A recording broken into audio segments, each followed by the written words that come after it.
This is the calm before the storm.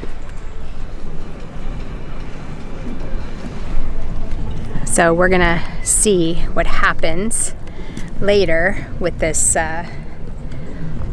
weather system. It's supposed to have thunder and lightning, so we'll find out. It's early. It's 7 a.m. and I can barely see. So. And what time did you go to bed? 2 a.m. because you're rubbing off on me.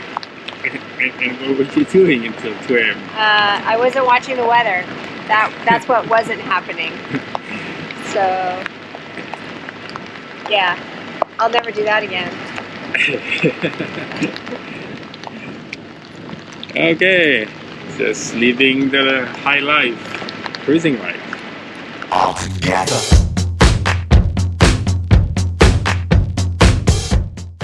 After a birthday party and some troubleshooting, we were dying to leave the dock for our shakedown.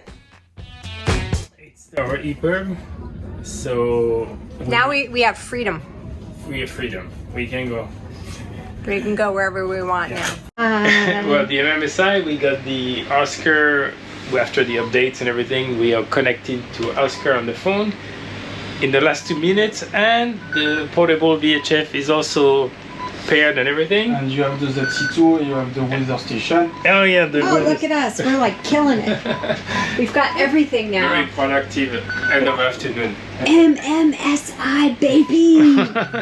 We're testing Stephane's database skills because he built a database with every single item on the boat. And we're trying to figure out if we need a cable for our... See, I type lock. Does it work? So we have these as an outboard motor lock. That's on our list. That's in our inventory on board. And then what else? Oh, lock. Let me see what else we have.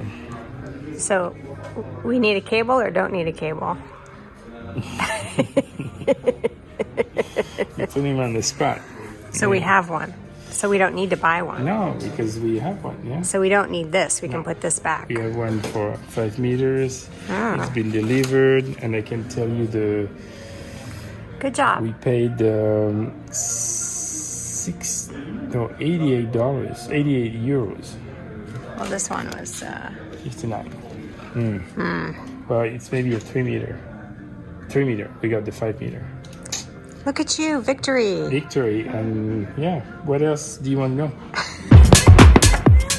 After a night of fireworks, we headed out to anchor nearby to test our watermaker and set up our dinghy and our stand-up paddleboard.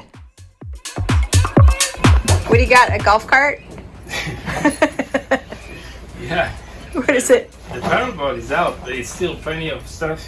Oh, look, it's my new grocery store bag. Look. Yeah, you need a new bag. Here you go.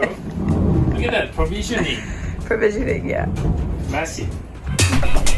So I think this is every boater's question when weather is coming, is when you find yourself alone at an anchorage and you wonder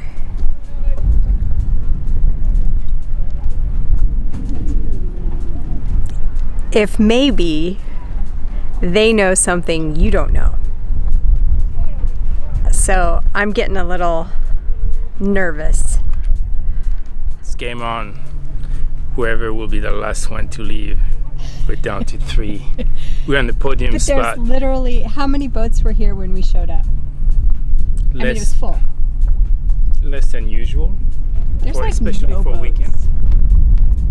Yeah. So, well, there's one boat, but I don't think anybody's on it. There's one up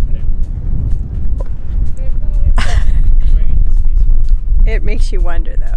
They were doing training with helicopter rescue. Yeah, that's also not a good sign when they're doing helicopter rescue training and pulling people out of the water right over there. But it's peaceful.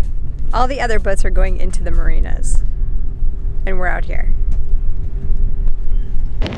The weather caught up to us, and we're going back into Le Grand Mont. And this is our first little weather test. The anchor worked out fine last night. We had wind gusts of, I don't know, 25, 30. And yeah, it's just gonna get worse. So we're gonna try to find some shelter. It was great to be in an empty anchorage overnight in strong winds because we had to test our anchor. But we couldn't really leave until we had a lot more confidence in our watermaker. So we headed back to the marina. Okay, it's not as much fun in the rain. And then we got the last spot. The last spot. Woohoo! So we are putting our route plan together for going to Corsica today. And the wind died down. The wind finally died down, and we're ready to go. So it's our first double-handed solo overnight trip on the boat. So Stephane just did the octopus route planning, and here, maybe you can. Yeah, so totally newbie on this. Just know enough to be dangerous. Yeah, exactly. It's about 220 nautical miles, a little bit less, I think. And it's going to take us theoretical a day and 7 hours. We have a set of polars based on our sails. I downgraded the polars to 80% to be conservative, but we're going to be like try to beat those polars. But we have a general route. The idea is clear. The wind is going to get lighter and lighter, so we just need to get going. We still have thermostat problem that we've identified on our fridge. We could go back to La Grande Motte. It's just over there, but we're kind of saying we'll just turn it off and on until we go back. It's time to go, because after that the wind, because we want to be at an anchorage. Yeah, we have no destination except reaching Corsica. And hoping there's somewhere wonderful over there. Yeah, and I'm sure there is, and we need to go because the wind is dying, and then the wind is going to reverse coming from the east. So it's our opportunity to get to Corsica. Ideally, we would have left at midnight last night, but we need to get some sleep and stuff. So now it's going to be a race against the wind. Let's go. So we strapped down the dinghy, cleaned off our Speedo because we weren't getting accurate boat speed and depth, and then off we went. We'll clean it up with Holly's toothbrush. Thank you. One for the team. Old toothbrush. Yeah. Engine's on. What's the plan, Captain? Well, we have 20 knots of wind, and we're going to try to pull up the anchor in 20 knots of wind. The good news is there's no boats around. Look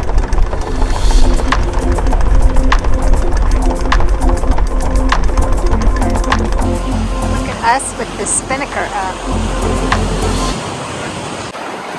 Boat speed is 10. True wind speed is 16. Yeah.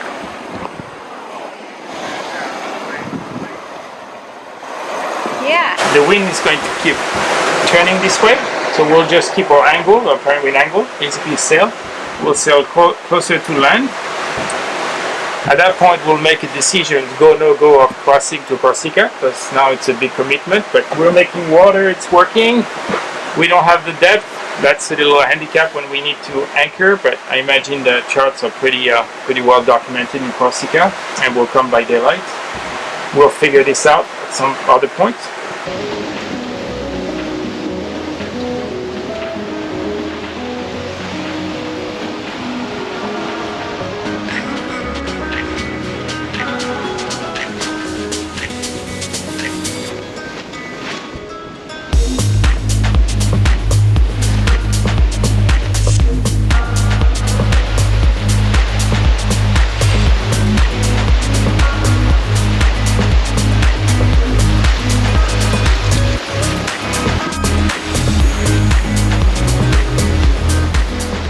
Up.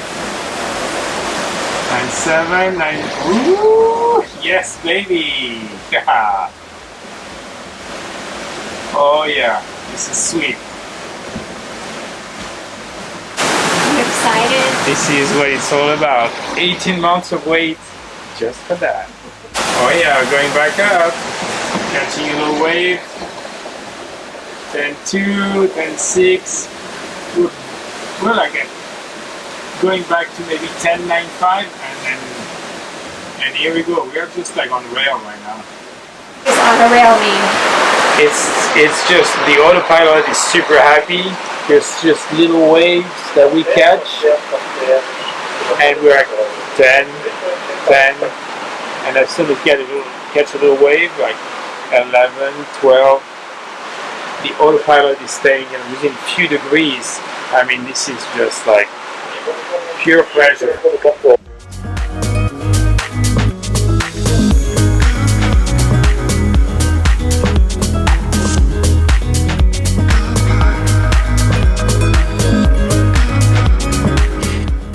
It took us about 20 minutes to get the hydro generator in place. We were both strapped in and definitely wouldn't want to be doing this in a bad sea state, but it was manageable given how fast we were going.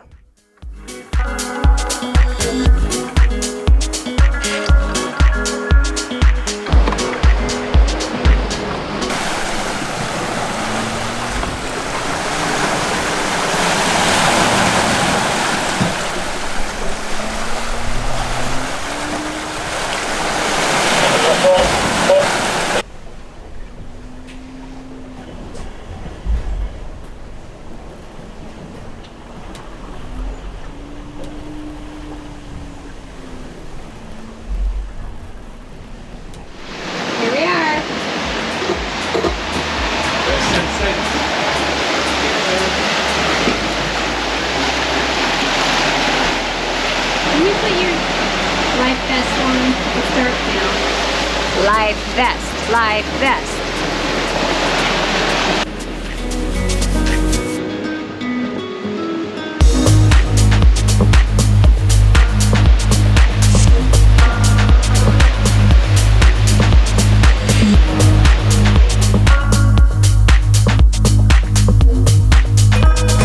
So I'm on watch by myself. Stephane went to take a little rest. And I don't know, what time is it? It's 7 o'clock at night. We have a full main up and an asymmetrical spinnaker, and we're averaging probably 10.5 knots of boat speed. We have about 16 to 17 true, and yeah, sometimes we'll creep up over 13. So we're moving right along. The sea is happy, I would say, and so are the sails.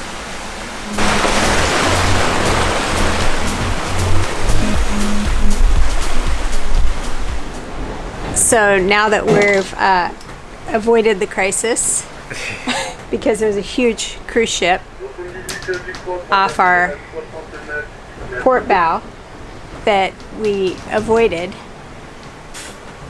barely. That's the second ship. The reason is because our AIS isn't transmitting. So we are having to proactively call and tell people where we are. So that's a bummer. And it's dark. It's like 10:30 at night.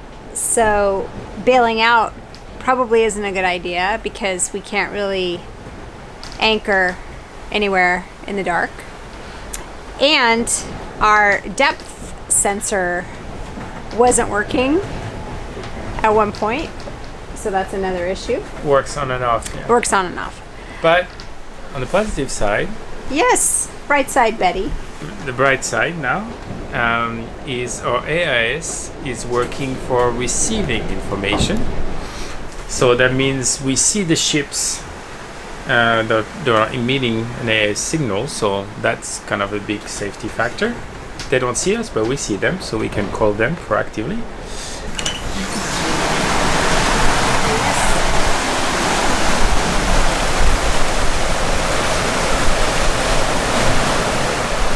And that's the cruise ship. And the right. So we have enough information We have enough information to save our own lives. So that's a positive.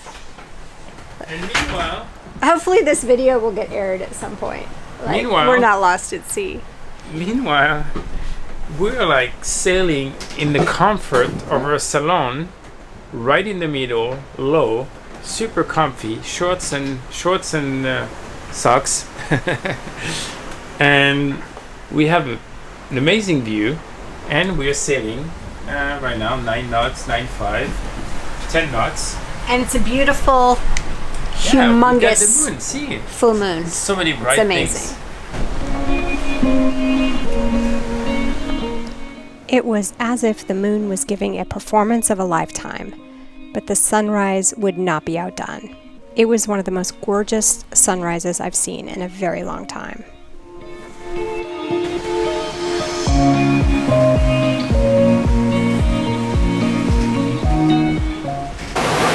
12 knots of true wind speed. We have a true wind angle of 83.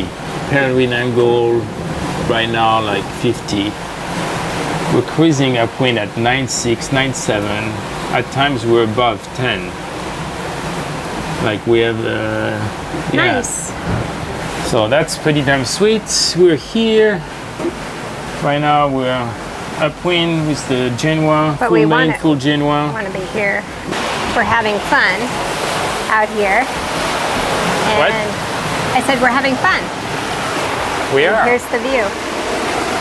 With a boat like that and sails like that, it's hard not to have fun. The little wait and see over there. Because this little guy worked tirelessly since yesterday morning. He kept our batteries Didn't fall off. with all the no, it didn't. Positive. With all the electronics on, radar, CAI, computer, Yeah, and half of them didn't work. freezer, like everything on.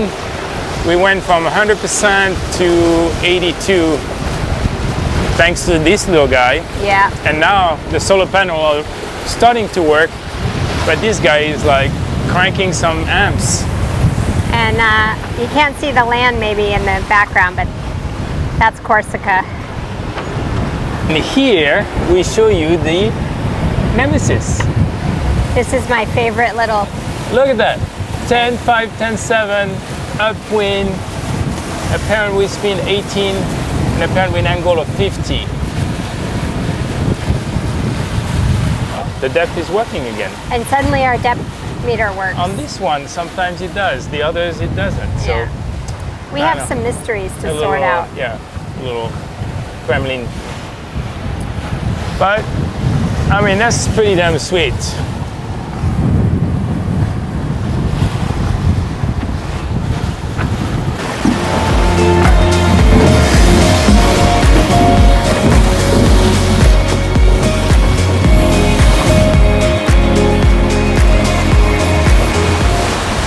So here we are approaching Corsica.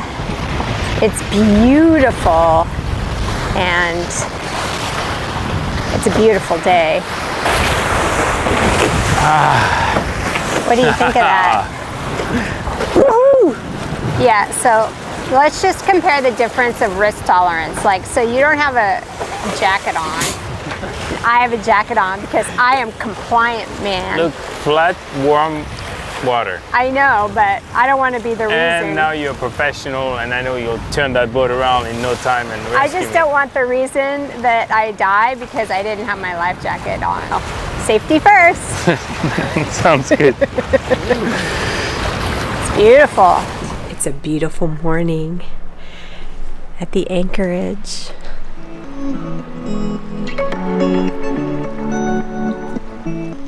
The anchorage is beautiful. The wind changed direction last night and we have no waves. So it's a really good morning, I think, to maybe paddleboard.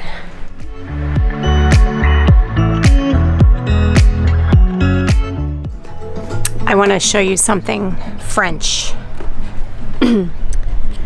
This is called, hopefully you can see him. Where is he? This is called, what Stephane is doing, A piplet. That's what he is. He likes to take the paddleboard out and go find people and talk French to them. If they're French. If they're English or American or Australian, he'll do the same thing. So he'll talk and talk and talk and forget that I was making him pancakes for breakfast. So that is a piplet. That is the French word for today. Ma femme me dit, elle m'appelle Poulette. Je crois que... Hey, deux pipelettes. The verdict on our shakedown so far is the boat sails beautifully, and all the sails and rigging work. The fundamentals of the boat are truly exceptional. But the electronics have gremlins, the watermaker is moody, and the fridge thinks it's a freezer.